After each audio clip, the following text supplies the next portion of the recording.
Bom, acho que agora vai dar certo. O doutor Célio estava... Vai entrar. Doutora Ariane, doutor Felipe, sócios do nosso escritório, boa noite. Doutor Célio, me sinaliza aqui por mensagens, doutor Célio, se recebeu o convite.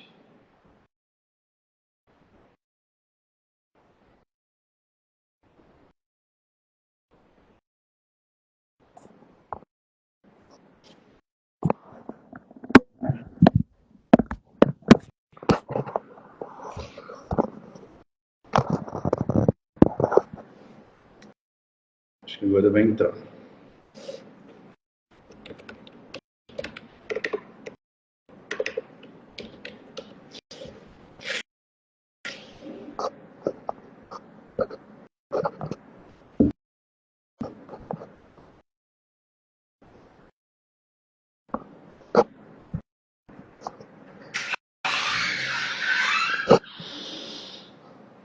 Daqui, gente.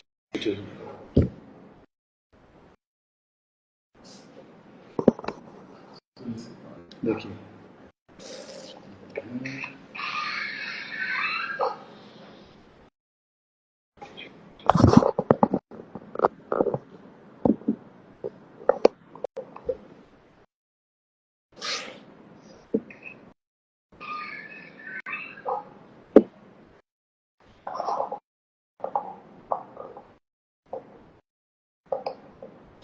Por algum motivo não está...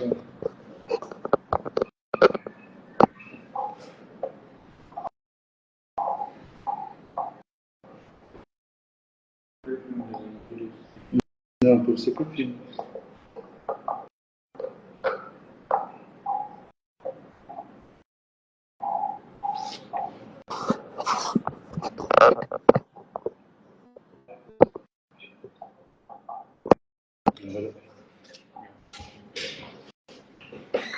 Boa noite, doutora Ariane, tudo bem?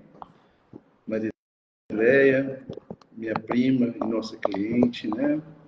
Natália, esposa do Dr. Célio, seja muito bem-vinda. Os clientes que estão chegando, a Cris, Washington, bem, boa noite.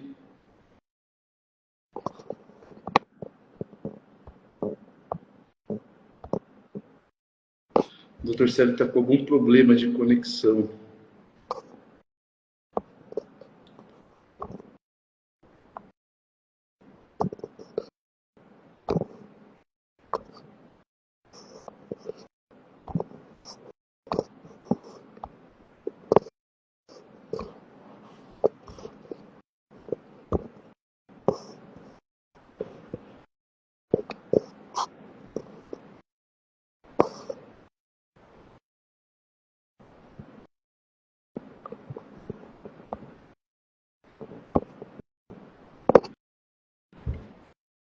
Dr. Célio está conseguindo? A gente está com problemas que é melhor a gente participar junto. Então, senta aqui junto comigo. Fica melhor. Uma live juntos aqui, né? Estamos dentro do escritório, né? Aqui, já entrou a doutora Ariane, o doutor Felipe, nosso sócio do escritório. A Natália, sua esposa. Boa noite, Natália. Washington. Clientes, amigos, sejam todos muito bem-vindos para essa nossa live do direito dos pacientes. Já estamos aí com 7, acho que já trouxe um pouco de pessoas. Se vocês puderem ir mandando o aviãozinho para chamar os amigos. O assunto de hoje é de direitos do paciente, um assunto bem interessante. E já vou começar apresentando o Dr. Célio. Ele é advogado há 9 anos, especialista em direito e especialista em direitos do paciente. Recentemente, não tão recentemente, né, doutor? Tem aí praticamente, como está, quase 8 meses, né? Acho que de escritório com a gente, que foi convidado a integrar o time. e veio para inovar, trazer para vocês, a partir de agora, o nosso departamento de direito à saúde, que nós chamamos carinhosamente de direitos do paciente. Então, doutor, quero te dar a palavra. Queria muito que você agora falasse aqui para todos sobre os direitos do paciente, sobre o que se trata, na sua voz, na voz de um especialista. Boa noite a todos, obrigado ao Dr. Gabriel pela introdução e obrigado à presença de todos que estão aqui conosco, é um prazer muito grande. E os direitos do paciente, doutor, é o nosso ramo de atuação na advocacia em que nós nos dedicamos com todo empenho, com todo zelo, para garantir que os pacientes, as pessoas que passam por problemas na área da saúde, tenham um atendimento rápido, eficaz e não só isso, mas também humanizado, né? Como é necessário para quem já está passando pela dificuldade de uma doença, de um problema grave e muitas vezes não encontra isso junto aos planos de saúde, que é onde nós estamos especializados em atuar, né, hoje em dia. Isso, até um dos motivos da gente ter a ideia de introduzir os direitos do paciente, o direito à saúde no escritório, foi porque agora em agosto vai fazer 10 anos que eu e minha família nos sentimos no sufoco quando minha mãe foi vítima de um AVC hemorrágico. E quando foi dada entrada no pronto-socorro do hospital e que a gente tinha clara certeza de que ela seria atendida pela entrada do pronto-socorro, o convênio decidiu negar a entrada. Foi uma correria, a gente muito preocupado, porque da questão de tempo para poder salvar a vida dela, até que nas primeiras 24 horas ela passou por 3 cirurgias. Então, quando aconteceu isso, e eu, minha irmã, né, a família toda abalada, nós pudemos contar com um casal de amigos advogados que nos ajudaram, a doutora Elisete e o doutor Osmar Fusari. O doutor Osmar Fusari infelizmente partiu, está com Deus agora, mas eles nos ajudaram porque a gente não tinha cabeça para isso. E depois, no desenrolar de outros pedidos, por conta de tudo aquilo que foi acontecendo, todos os abusos em que a operadora de plano de saúde cometeu com relação à minha mãe, com o direito dela, e então eu acabei me especializando, estudando bastante e, por sorte, encontrei o Dr. Célio, que é um estudioso da matéria, e então decidimos unir forças e ele hoje é o coordenador, além de sócio do escritório, é o coordenador da área de direitos do paciente. Quero aproveitar aqui para dizer para vocês o quão importante nesses momentos em que a pessoa precisa de um tratamento, de uma cirurgia de urgência, como minha mãe precisou, ter o apoio de alguém. Eu tive o apoio desse casal, que foram padrinhos de casamento dos meus pais foram dele, mas muitas pessoas não podem contar, porque você não consegue pensar numa hora dessa de correria como resolver a situação. Então foi esse o intuito da criação dos direitos do paciente, né?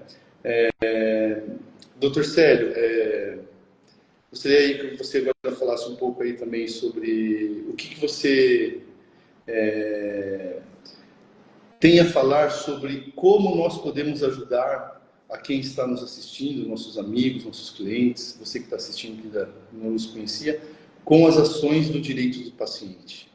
Bem, Gabriel, hoje nós temos notado aqui no escritório uma quantidade assim, numerosa de ações envolvendo principalmente as negativas de cobertura. Então, é muito frequente que o usuário do plano de saúde ele tem direito a diversos tratamentos, a procedimentos e muitas das vezes a operadora nega isso por justificativas que não estão de acordo com aquilo que a lei prevê, ou muitas vezes a pessoa não tem nenhum esclarecimento, não tem nem resposta da operadora, e é onde o paciente pode procurar o advogado, e no escritório nós prestamos essa assessoria jurídica, né? Notificando a operadora o plano de saúde, muitas vezes chamado de convênio médico, né? E nós também podemos, assim, acompanhar o caso desde os documentos médicos, as consultas, a preparação desses pedidos na operadora do plano de saúde, para que, em último caso, se for necessário, nós já tenhamos também toda essa documentação e possamos entrar na justiça, né, com um embasamento de provas, de demonstrações que nós apresentamos para o juiz que vai analisar esse caso. Agora, eu agradeço também que você compartilhou um pouco da sua história e gostaria de lembrar alguns casos também aqui do escritório que nós atendemos. E um dos mais frequentes é a negativa de home care. Isso a gente atende bastante aqui, né, doutor? Muito. São situações de internação domiciliar. São pacientes que eles precisam ficar internados, mas a internação no hospital não é recomendada, porque existem riscos de infecção hospitalar e uma possibilidade de melhor recuperação em domicílio. Mas isso demanda uma equipe de profissionais de saúde que vão atender esse paciente na sua residência, com todo o conforto, com todo o equipamento, os insumos que forem necessários. E justamente por conta disso, muitas vezes é injustamente negado, né? Então, home care, eu diria que é uma das demandas mais frequentes que nós atendemos aqui. Cabe até uma observação que muitas vezes o beneficiário do plano de saúde busca o convênio médico, o plano de saúde, por um e-mail, por um telefonema, e recebe a notícia de que, olha, o seu contrato não prevê a internação por home care.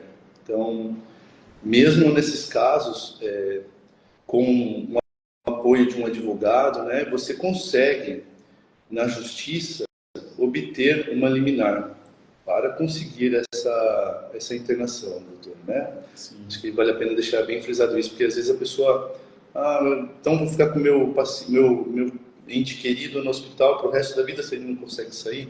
Não, não é bem assim. A casa é como se fosse uma extensão do hospital, né? Então você consegue ficar com o aporte do hospital dentro da sua casa para que o paciente tenha um conforto e possa se recuperar melhor, como o doutor Sérgio falou. Perfeito. Acho que tem as crianças com TEA também, né, doutor? Também. Uma segunda demanda muito frequente aqui também é o caso do TEA, né, o transtorno do espectro autista.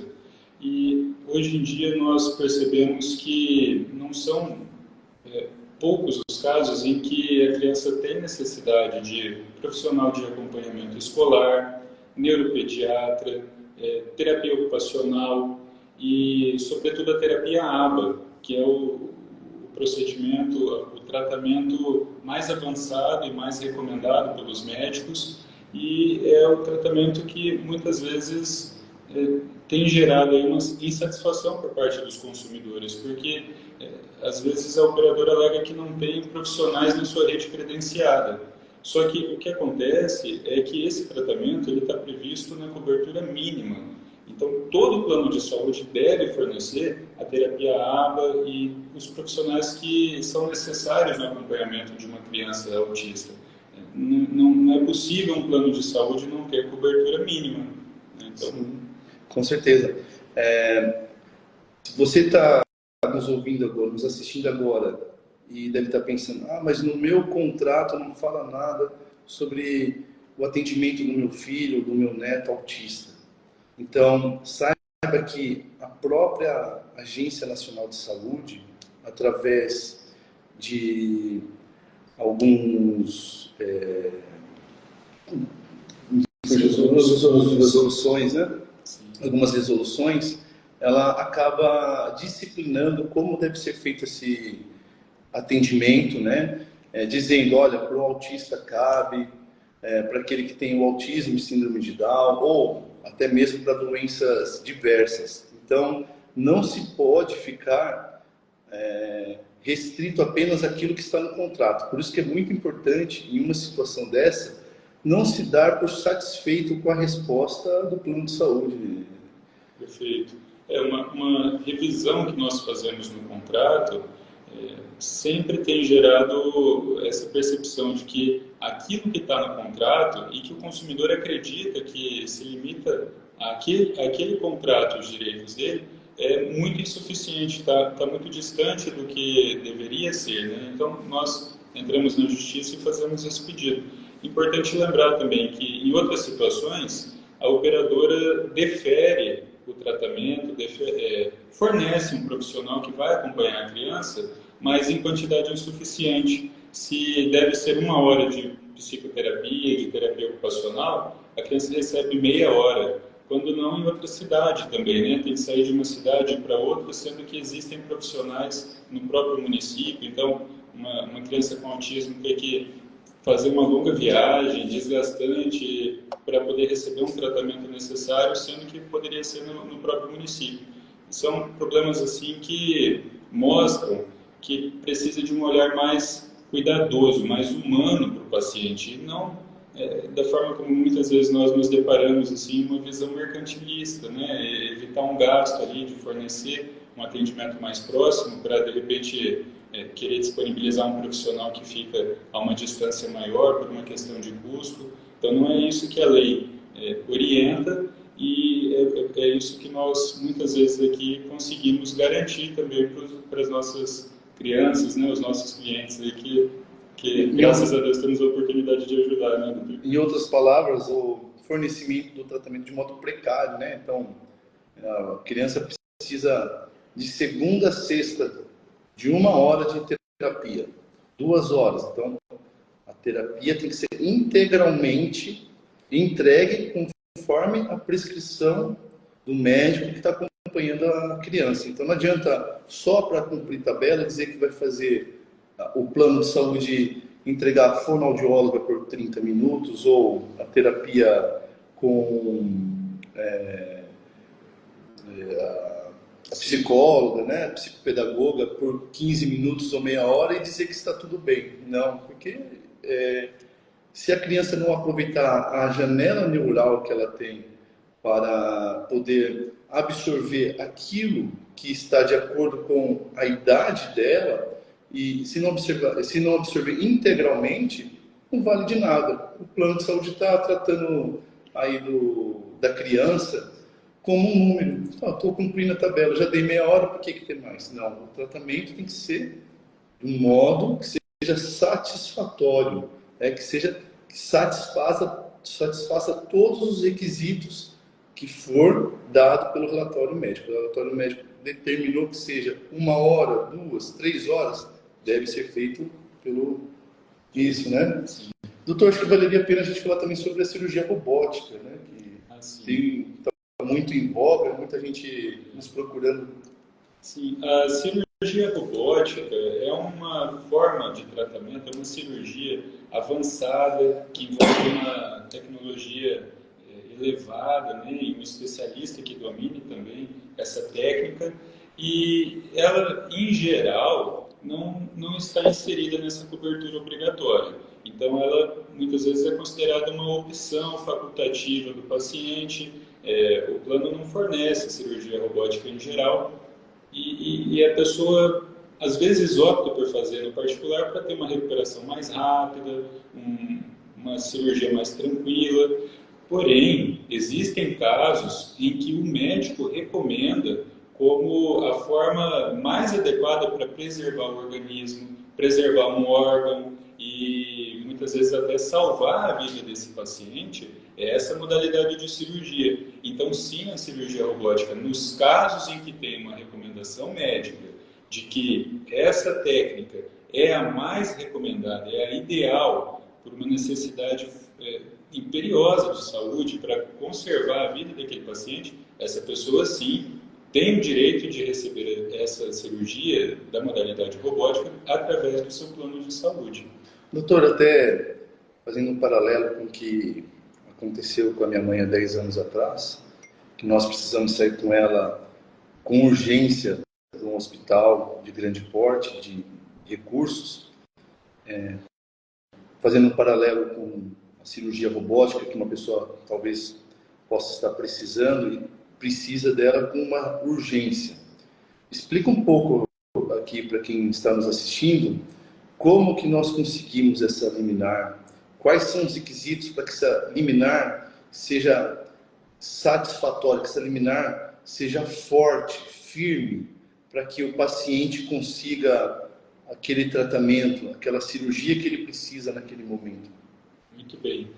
A liminar, para quem talvez não saiba, a liminar é uma ferramenta que nós temos na justiça para conseguir uma decisão rápida. Então, quando a gente não pode ficar esperando um processo correr, chegar até o final para ter uma decisão, quando existe uma urgência, e os casos de saúde a gente não tem como esperar, é vida ou morte, né? Então, quando existe essa urgência, nós recorremos ao juiz, dizendo a ele, em palavras simples assim, que nós precisamos que ele julgue antecipadamente aquele direito que está sendo apresentado. Então, nós reunimos as provas, os documentos médicos, os relatórios, demonstrando qual é a situação daquele paciente e apresentamos para o juiz. Ele vai ter, assim, a possibilidade de confiar que realmente é um caso importante, que não pode esperar e, de imediato, pode deferir aquilo que nós estamos pedindo. Então, essa é a liminar. Vale até lembrar que, para essa liminar, de um modo muito simples explicando, o advogado vai até a porta do juiz com o pedido judicial, bate na porta e fala com o juiz: olha, está precisando de um caso de vida ou morte, o tratamento é urgente, precisa para agora. E o juiz, ali no momentos instantes depois, ele acaba decidindo pela liminar. Então, exatamente assim, a urgência não espera. O fórum, inclusive, a justiça tem plantões. Então, às vezes a pessoa, por uma tragédia, sofreu um acidente no final de semana, num sábado às 2h, tem plantão. E o advogado, ele vai até a porta do juiz, dizendo: olha, o meu cliente sofreu um acidente, precisa dessa cirurgia, precisa dessa internação, desse tratamento, porque senão ele vai perder a vida. E lá a gente vai explicar para o juiz os motivos pelo qual é tão urgente, e o juiz, em instantes, logo após, ele pode então entregar a liminar, que nada mais é que é autorizar o tratamento que é requerido.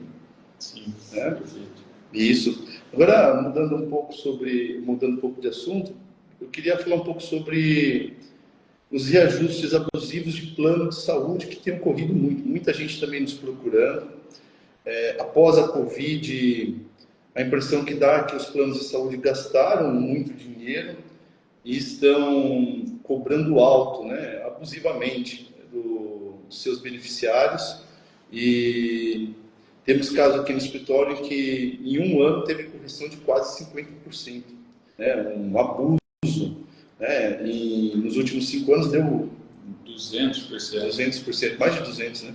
Então, assim, quais são as atitudes que essas pessoas que estão sofrendo com o abuso do reajuste de plano de saúde podem tomar, doutor? Bom, quem paga o seu plano de saúde sente o quanto esse aumento foi, assim, absurdo. Nós temos os casos aqui que nós recebemos o boleto do cliente, o valor da mensalidade. Geralmente, os planos costumam enviar uma carta no aniversário de contratação. Então, naquele mês que foi contratado, todo ano, o consumidor recebe uma carta dizendo qual vai ser o percentual do reajuste da mensalidade, e também nós analisamos o contrato.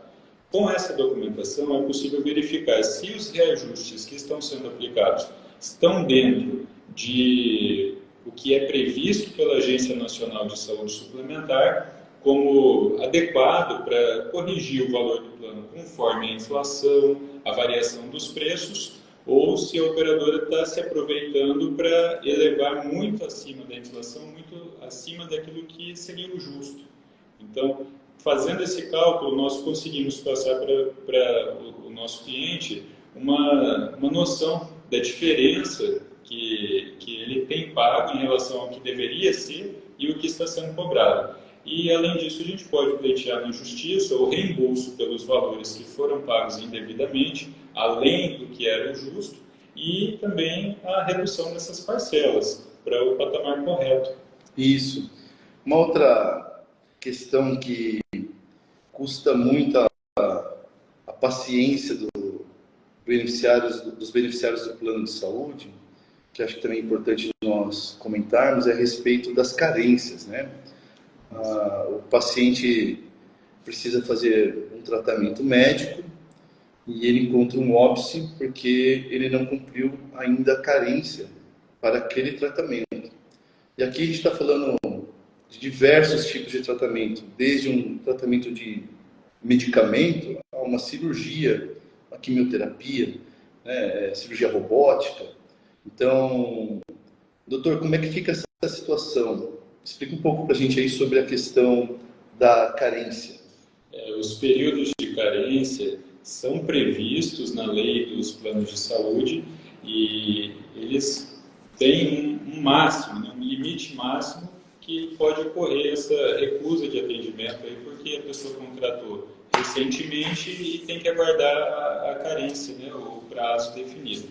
Mas, em algumas situações, não se deve aplicar essa negativa de atendimento pelo consumidor ter recém-contratado. Por exemplo, nos casos de urgência e emergência.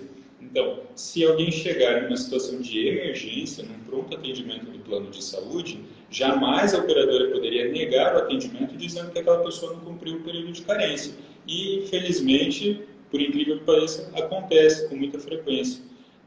Nós podemos pensar que um parto pode ser um parto de urgência, isso é muito comum. E o parto é o procedimento que tem uma das maiores carências previstas, que é de 300 dias, são 9 meses. Mas mesmo que a gestante tenha contratado antes desse prazo, se ela entrar em trabalho de parto e tiver um risco de vida e for necessária a realização do parto com urgência, aí sim o plano deve cobrir o parto. E é algo que muitas vezes as pessoas não têm essa informação, né? E aí fica sem cobertura do plano de saúde. Posso lembrar aqui também um caso muito interessante, que é o do autismo, porque o autismo não é uma doença, e na medicina não é considerado também uma deficiência. Mas se não é uma doença, não deveria ser considerado doença pré-existente. Então, quando uma criança com autismo contrata um plano de saúde, não tem por que ele esperar para começar a ser atendido. Quando nós temos uma doença pré-existente, nós temos que esperar um prazo de carência, mas não é esse o caso do autismo. Então, é outra ilegalidade também muito comum de acontecer. Inclusive, sobre o autismo, acho que mais para frente nós podemos fazer uma outra live, porque tem bastante legislação que é específica a respeito do autista, né, que cuida dos direitos do paciente autista, e que valeria a pena você que está nos assistindo, quando ver essa nova live, que acho que em breve a gente vai fazer, anotar, porque os direitos do autista são um dos mais desrespeitados, né? Pelo menos o que a gente mais encontra aqui. Então, valeria a pena uma live, nessa live a gente vai explicar muito mais direitos do autista e que poderão ajudar você, seu filho, seu neto, né? Porque, com relação ao autista, com certeza eles são, pelo menos o que a gente vê aqui, né? Não que nos outros não seja, mas são os beneficiários que são mais tratados como números, né? Como uma despesa, e não são despesa, né? Pelo amor de Deus, eles têm um direito como qualquer outra pessoa, mas o direito deles não é não é garantido pelos planos de saúde respeitados, porque muita gente não procura justiça, né? E o convênio também não, o plano de saúde também não se vê obrigado a cumprir, porque não tem uma decisão ou uma liminar ou até uma... Estou falando sobre isso, doutor. Nesses casos aí de cirurgia ou até mesmo estava falando aí do parto, né, que está sob ainda a vigência não tem ainda completado a carência e a gestante está preocupada porque ela não está bem e pode nascer o filho a qualquer momento, como é que ela vai garantir como é que ela vai ter garantido pela justiça que o plano de saúde vai aceitar o parto dela numa emergência? Um exemplo da gestante, né? Ou alguma outra pessoa que esteja esperando essa liminar. Como é que ela vai ter a certeza de que o plano de saúde vai cumprir? Como que nós podemos fazer? Olha, eu vou dar um exemplo prático para que possa ilustrar como funciona. A família dessa gestante, quem está acompanhando, liga para nós aqui do escritório, nós temos um plantão de atendimento. Nós, se for preciso, vamos até o hospital, até o local em que o cliente se encontra, para pegar a assinatura daquele acompanhante, da pessoa responsável, colher os documentos, ou a pessoa nos manda por WhatsApp, e a gente formula o pedido com urgência para apresentar para o juiz de plantão. A hora que for, existe um magistrado plantonista pronto para receber qualquer demanda de urgência que possa surgir na justiça. Então, de posse desses documentos e do pedido, procuramos o magistrado e lhe informamos que o plano negou o atendimento e é necessário que seja deferida a liminar. Quando o juiz defere a liminar, sai uma ordem para a operadora do plano de saúde mandando cobrir aquilo que for necessário. Realizar o parto, realizar a cirurgia, fornecer o home care. E agora, um ponto muito delicado é quando mesmo assim a operadora de plano de saúde se recusa a cumprir. A justiça tem força o suficiente para obrigar a operadora de modo a tornar efetiva essa determinação. Nós temos a condenação da operadora ao pagamento de indenizações, multa diária, que pode somar um valor elevado, e sem falar que constitui crime de desobediência o não cumprimento de uma ordem judicial. Então, o responsável por aquele plano de saúde, a sua diretoria, pode responder, inclusive, criminalmente pelo não cumprimento de uma ordem. Além de que é possível também o bloqueio nas contas do plano daquele valor necessário para pagar o tratamento, se for necessário, da modalidade particular. Ou seja, o plano de saúde, de qualquer forma, tem que cumprir. Sim. E ele vai cumprir, porque se ele não cumpre, o responsável pode ir à cadeia até, artigo 330 do Código Penal, né? Aproveitando, doutor, a respeito dos medicamentos de alto custo, se tiver alguém nos ouvindo, nos assistindo agora, e que faz tratamento de doença crônica, né, e toma esse medicamento e por algum motivo o plano de saúde negou, muita gente aí que nós atendemos que se vê obrigado a fazer vaquinha online, vende carro, casa. No final do ano atendemos uma pessoa que foram 24 ou 26 doses de um medicamento daria quase 2 milhões de reais, né? Então, assim, é algo que, se não tiver um preparo, vira um abismo para a família. Como que a gente pode auxiliar quem está nos assistindo, doutor? Perfeito. No caso de medicamentos de alto custo, nós precisamos também de uma recomendação médica, uma justificativa daquele tratamento, e aí muitas vezes nós conseguimos aqui sempre um bom contato com os profissionais da saúde, os médicos, com os quais nós ligamos, conversamos, esclarecemos aquilo que precisa constar no relatório médico para poder fundamentar o pedido, e assim também entramos com uma ação judicial para conseguir o medicamento que aquela pessoa precisa. Nesse ponto existe também uma dificuldade que acontece muitas vezes com medicamentos importados.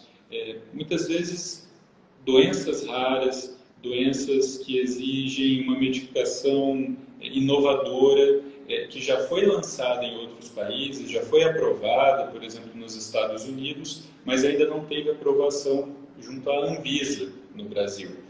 Também o paciente tem direito a esse fornecimento, se já foi aprovado, pelo menos no órgão responsável de um país estrangeiro, que seja fornecido esse medicamento pelo plano de saúde. É um dos processos aqui que nós temos também uma experiência assim, muito satisfatória de conseguir, para quem precisa, esses medicamentos tão importantes, né? Muito importante também nós lembrarmos que, a respeito desses medicamentos, as gestantes com trombofilia, né, muito nos procuram também. Essas gestantes têm dificuldade também de conseguir o tratamento pelo plano de saúde. E acho que você que é gestante está passando por isso, ou conhece alguém, saiba que ela tem o direito e ela tem que procurar, não deixar de procurar a justiça para isso. Doutor, ainda continuando, né, são vários os tópicos dos direitos do paciente, e um dos que também nos procuram muito são aqueles que têm as internações limitadas pelo plano de saúde. Então, a pessoa se vê numa situação de uma internação longa e o plano de saúde acaba cobrindo parte da internação. Às vezes está lá no contrato que ele vai cobrir apenas 20 dias, 30 dias da internação. Como que quem está nos assistindo pode se precaver? Ou, numa situação dessa, o que ele deve fazer? Bem, é importante ter a informação de que o tempo de internação é o tempo necessário para o tratamento daquele paciente. Não poderia um paciente que precisa de uma internação, como já aconteceu de nós recebemos uma pessoa nessa situação, uma internação psiquiátrica. E no contrato existe uma limitação a 30 dias de internação. Não poderia o plano de saúde, passados 30 dias, convidar aquele paciente a se retirar da sua internação, interromper o seu tratamento ou iniciar cobranças como se não tivesse a responsabilidade do plano de saúde pelo tratamento integral do seu paciente. Somente a alta médica é que interrompe o tratamento e não essas limitações contratuais que, infelizmente, são marca presente em todos os contratos aí. É importantíssimo. Uma outra situação também que a gente não pode se esquecer é com relação às cobranças indevidas. Muitas vezes o familiar já está abalado com a situação, né, pela doença, um acidente que o parente está sofrendo, né, sofreu, e vem as cobranças indevidas pela operadora, com ameaças às vezes até, né, se não pagar o tratamento para, ou se não pagar vamos cortar o plano de saúde, né, o que é pior. Doutor, também para essas pessoas que estão nos assistindo e passando por essa situação, como nós podemos orientá-las?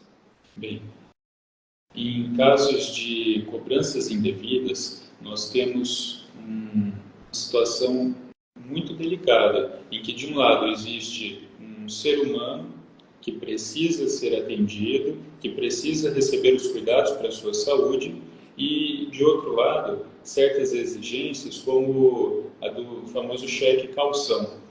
Se tornou até crime já há mais de 10 anos a exigência de cheque calção. Porém, muitas vezes a operadora disfarça essa prática, não com um cheque, mas com um contrato prévio, onde a pessoa vai assinar um contrato sem previsão alguma de valores, assumindo uma dívida que não é prevista. O hospital, o plano de saúde tem direito de se preocupar com o recebimento, o pagamento para aquele tratamento, mas isso não pode ser colocado como um entrave para o atendimento. Outra forma de cobrança indevida, muito frequente, é a cobrança de coparticipações. São muitos os contratos em que é prevista o pagamento de um percentual para cada tratamento, para cada procedimento, exame realizado pelo beneficiário, e esse percentual não tem previsão no contrato, não é escrito de maneira clara, que o consumidor possa entender como vai ser realizada essa cobrança, e outras vezes, por mais que seja previsto, não é respeitada essa previsão, o consumidor contrata um plano com coparticipação de 30%, por exemplo, e futuramente ele está pagando 50% das consultas, dos exames, o plano aumenta arbitrariamente, e outras situações que já aconteceu aqui também, de nós atendermos, são cobranças de coparticipação em internações hospitalares, o que é totalmente vedado pela lei, é proibido. A cobrança de coparticipação, como é feita, com muita frequência, é de maneira assim, a pessoa ficou 10 dias hospitalizada, então o plano de saúde cobre um percentual por cada medicamento, por cada exame, por cada dia de internação, e vai calculando esse percentual sobre o total dos insumos, dos equipamentos, de tudo aquilo que o paciente utiliza no hospital. Quando a única taxa possível numa internação é uma taxa única, fixa. Então, a gente tem um caso aqui de um paciente que deveria ter pago uma taxa de R$300 e recebeu uma fatura de mais de R$200.000, calculando impagável. Impagável, também pela situação financeira dele, né? E como foi cobrado. Assim, né? Um outro assunto que acho que é muito interessante ainda falar são, ainda continuando com o caso dos autistas, ou voltando, né? A respeito dos planos de saúde de autogestão, né? E que justificam a negativa por ser de autogestão e não entrega o tratamento, né? Isso aí é uma outra situação que muitos beneficiários sofrem e também muitas vezes se vê sem uma justificativa para brigar e deixa por isso, quando na verdade, acho que o Dr. Célio é um especialista, pode falar muito melhor, a pessoa tem um direito, né, doutor? Sim, todos os tratamentos que são obrigatórios para um plano de saúde comercial são também obrigatórios para um plano de autogestão. Então, quem trabalha numa empresa que possui um plano de autogestão, muitas vezes ouve do responsável por esse plano que certos tratamentos não têm cobertura naquele plano, ele vai encontrar isso num plano comercial, numa operadora comum, mas ali no plano da empresa isso não tem cobertura, o que é uma alegação absurda, porque a ANS regulamenta também a cobertura mínima dessa modalidade de planos e não deve haver discriminação e diferença nenhuma no tratamento fornecido. Isso. Uma outra situação também que nosso escritório ele tem diversos departamentos e um dos departamentos nós cuidamos de acidentes, então acho que vale muito a pena falar sobre a negativa dos planos de saúde com relação à compra das próteses ou órteses, né? Por exemplo, um olho, que comumente fala de olho de vidro, né? Uma perna mecânica, então que também ocorre muita negativa e aquela história, a família, ao invés de buscar a justiça porque o plano negou, acaba buscando o SUS, sendo que tem um plano de saúde. O plano de saúde tem que entregar, não tem papo, né? Pelo menos procurando um advogado, o advogado vai conversar com você e vai entender seu caso, mas deixar por assim estar e não receber o tratamento, porque faz parte do tratamento, né, doutor? Sim. Então, as órteses, próteses, as diversas que existem, também faz parte dos direitos, do rol dos direitos do paciente. Uma dica que eu daria para complementar isso que o Gabriel acabou de falar é que em toda situação que o consumidor do plano de saúde receber uma negativa, o plano disser que isso não é fornecido, é recomendável que esse beneficiário procure o advogado especialista, porque por falta de informação o consumidor é induzido a acreditar que práticas que são proibidas pela lei são normais, são aquilo que ele deveria estar recebendo. Quando a pessoa vai se informar melhor, ela descobre que não é bem assim, que ela tem direito às próteses, vou citar aqui a prótese de joelho, prótese mecânica. Tem uma paciente com diabetes que perdeu uma das pernas, foi amputada, e nós conseguimos para ela também uma prótese mecânica, né, para que ela pudesse assim andar. Então, esse tipo de atendimento que nós conseguimos para o nosso cliente, ele nada mais é do que a obrigação do plano de saúde. E para poder conseguir isso é muito importante a informação, né, doutor? Exatamente. Bom, o tema muito extenso, não dá para esgotar em uma hora de live. Tentamos resumir o máximo possível o que é o direito do paciente. Tinha muita gente curiosa para saber, o direito do paciente é processar o médico? Não, o direito do paciente, aqui que nós estamos propondo, nós somos aliados do médico. Então, o médico que está nos ouvindo, nós somos o seu aliado. O seu paciente precisa fazer uma cirurgia, um tratamento, e você está de mãos atadas, querendo ajudar, porque o plano de saúde dele está negando.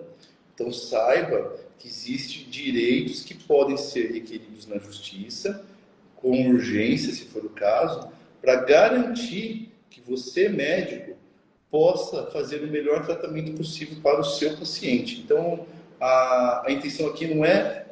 tinha muito colega médico, amigos médicos, mas vocês vão processar médico? Não, nós queremos ajudar você, médico, a fazer o bom tratamento do seu paciente.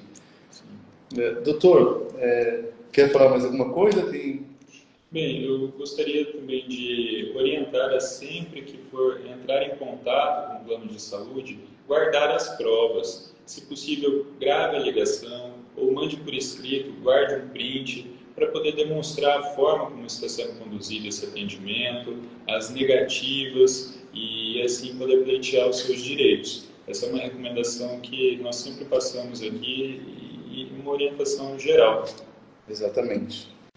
Bom, é isso. Agradecer, né, a presença de todos. Agradecer a presença. Estão aqui os sócios do nosso escritório.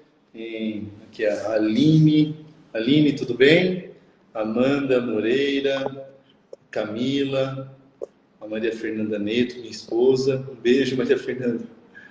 O André Terra, tudo bem, André? Doutora Esther Coelho. Tem bastante gente aqui e eu quero agradecer a atenção de cada um, né, que está aqui com a gente, né, mesmo que de modo virtual, mas está aqui com a gente. E nós temos a proposta de, a cada 15 dias, aproximadamente a cada 15 dias, trazer um tema diferente. Hoje foi para apresentar o que é, e depois trazer convidados médicos, fisioterapeutas, psicólogos, pessoas que cuidam de pacientes para conversar com a gente. Nós tiramos as dúvidas deles e dos pacientes dele, o que pode acrescentar para você que está nos assistindo. Perfeito.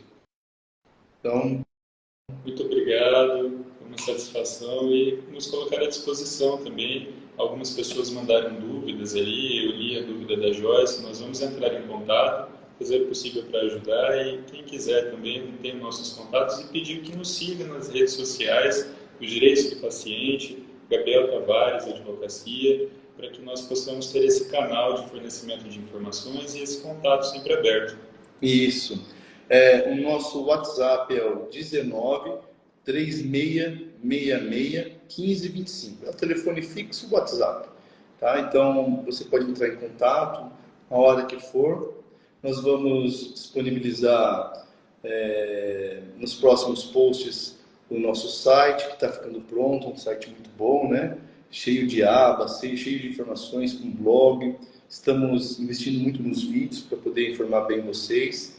Então, este canal vai ser um canal para você, paciente, que precisa do tratamento e não sabe o que fazer, e para você, médico, que quer cuidar bem do seu paciente, mas o plano de saúde não deixa. Pode contar conosco, né, doutor? Pode contar conosco. E uma boa noite a todos. Né? Isso, uma boa noite. Muito obrigado a todos pela presença. Um abraço.